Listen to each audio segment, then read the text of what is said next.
ఇవాళ ఏం మాట్లాడతారు? మమ్మల్ని ఎవరు నమ్ముతలేడు, మాకు అప్పు ఉడతలేదు, యాడికెళ్ళి తెచ్చియాలి అని ఇప్పుడు మాట్లాడుతున్నాం. అప్పుడేమో మాకు అపారమైన అనుభవం ఉంది, మేము చేస్తామన్నారు.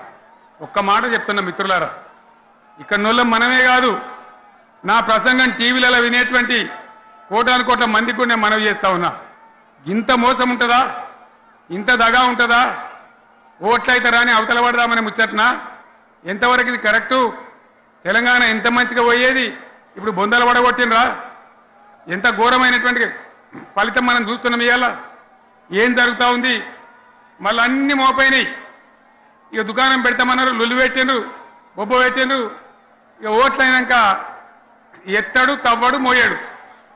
బాయి పడతాం జోరుగా చెప్తే 6 నెలల ఏమయ్యారంటే ఇక ఆయనతో రేపు అవుతుంది, ఎల్లుండి అవుతుంది, సంక్రాంతికి అవుతుంది, దీపావళికి అవుతుంది, మార్చి 31కి అవుతుంది.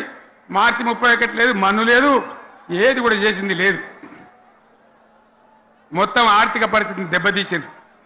తెలివి తక్కువ పనితోని, అవివేకం వల్ల, అజ్ఞానం వల్ల పరిపాలన చేయరాక సర్వనాశనం చేసింది.